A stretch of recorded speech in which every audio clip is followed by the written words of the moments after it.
All right, wonderful people, welcome back. You don't share. Finally, court has threatened to jail SSSDG over Mazin Nande Kanu. I know say it go happen like this. Of course, Mazin Nande Kanu is a prophet, onye Chineke tere mmanụ, a Jewish prophet for that matter, a prophet of old. And you see how this Nigerian DSS, the court, because of his case, Bintanyaka also have dropped, and now the court has threatened to jail SSS DG, Director General, because of Mazen Nandekano. I know that because of this issue of Mazen Nandekano, a lot of things are still going to unfold. But meanwhile, let's go down to the full details of this particular information. The Federal High Court in Abuja has threatened to imprison the Director General of the State Security Service, Adiola Ajayi, over the secret police refusal to allow lawyers access to Nnamdi Kanu. Mr. Kanu, who is facing terrorism charges, is the leader of the indigenous people of Biafra. The IPOB leader has been in detention since he was brought back to Nigeria from Kenya in June 2021 under controversial circumstances. His legal team has reportedly accused the SSS of denying them access to Mr. Kanu. The Federal High Court in Abuja, in a notice issued on Friday, warned Mr. Ajayi that further denial of the lawyer's access to IPOB leader would amount to a contempt of the court and might result in his imprisonment. The judge, Bintanyako, on 20th May this year, had ordered the SSS to allow Mr. Kanu to receive visitors for 3 days in a week, Mondays, Wednesdays, and Fridays. Take notice that unless you obey the direction contained in this order, see overleaf by allowing the applicant, Kanu, counsel to conduct the court-ordered visitation with the applicant on Mondays, Wednesdays, and Fridays. You will be guilty of contempt of court and will be liable to be committed to prison. The court warned Mr. Ajayi in the Friday notice. The notice was also uploaded on Facebook by Mr. Kano's special counsel, Aloy Ejimako, on Friday evening. Mr. Ejimako said the registrar of the court issued the notice.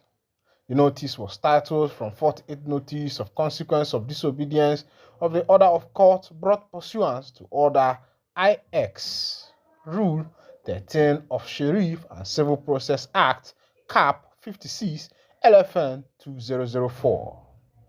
Apart from Mr. Ajayi, the court directed that the federal government should be served with the notice through their lawyer, Adegboyega Aumolo, a senior advocate of Nigeria. Mr. Ajimako, in a statement on Friday, said the notice was necessitated by the repeated disobedience of the court-ordered visitation of Mr. Kanu by SSS Director General. The lawyer said Mr. Kanu's legal team has not been allowed access to the IPOB leader since 24th September. He explained that the notice is a quasi-criminal judicial process that, for once, any person disobeying a court order of the penal consequences of such an act. Therefore, if the Director General of SSS persists on this ignoble path, he will leave us with no other option than to commence vigorous contempt proceedings against him, Mr. Ejimako stated. Mr. Kanu's legal team has reportedly accused SSS of denying them access to him. The legal team, for instance, accused the SSS of blocking them from visiting the IPOB leader last Monday. The lawyer, on 27 September, made a similar allegation against the SSS. Before then, the SSS allegedly prevented some lawyers from seeing the IPOB leader in 2021. The incident had reoccurred in 2022, about a year after. Mr. Kanu was first arrested in 2015 under the administration of former Nigerian President Muhammadu Buhari. The Court of Appeal, Abuja, on 13 October 2022 held that the IPOB leader was extraordinary rendition to Nigeria and that the action was flagrant violation of the country's extradition treaty and also a breach of his fundamental human rights. The court therefore struck out terrorism charges filed against Mr. Kanu by the Nigerian government and ordered his release from the facility of the SSS. But the government refused to release the IPOB leader, insisting that he, Kanu, could be unavailable in subsequent court proceedings if released, and that his release would cause insecurity in the southeast where he comes from. The government, through the Office of the Attorney General of the Federation, later appealed the court ruling and subsequently obtained an order staying the execution of the court judgment at the Supreme Court. Delivering judgment on the appeal on 15 December 2023, the Supreme Court reversed the acquittal granted to Mr. Kanu by the lower court and consequently ordered continuation of his trial at the Federal High Court. My people, I don't see I see they happen for that matter because. Alright, wonderful people, welcome back. And I don't see I see the channel for that matter where we say it concerned the leader of the indigenous people of Biafra, Omadike, one of Ndibo, Odogwana Manzunanya, ndị be anyị sịkwa na mma nwoke ya bụrụ nwoke n'okeke nwaanyị na ya bụ ife na-adị ntị njọ. It's not about my own issue. It's not about the courts giving order. It's about the citizens obeying this order, because the Nigeria we found ourselves, the nation we found ourselves is a nation whereby the government parastatals, the executive, the legislature, and even judiciary themselves are now higher than the court. Because it is in this country that they will give order for a former governor to be arrested. You see the governor flaunting the order. They will give order for a former senator to be arrested. He will flaunt the order. This is the country where we find ourselves. It is the same country where a snake swallowed millions, monkey carried money away. This is the country where we find ourselves. So it's not about the court of competent jurisdiction giving their order that Kanu should be allowed his visitors. It is about the Director General of the State Security Service obeying this order.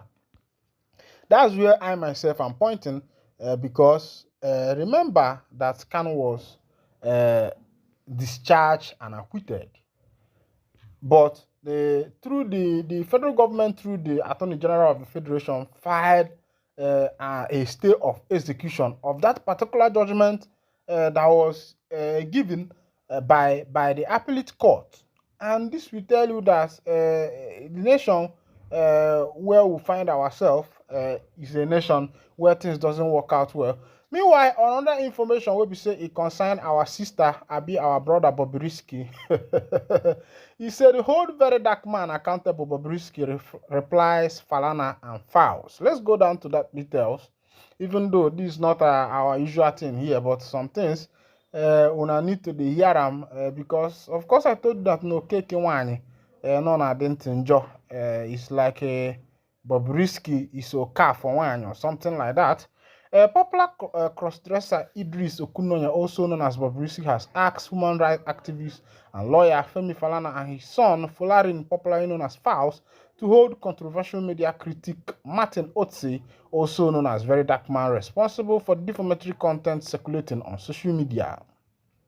The cross-dresser clarified that he never gave Falana or his son any money to get a presidential pardon during his prison ordeal. Bobrisky's response followed Falana and Fouls' demand for a public apology and retraction of defamatory statements made by popular crossdresser in audio recordings circulating online.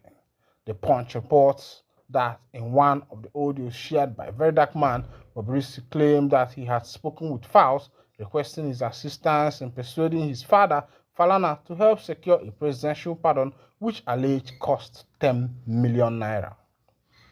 The crossdresser also alleged that he asked Fouls for 3 million to secure special treatment at Krikri Correctional Center.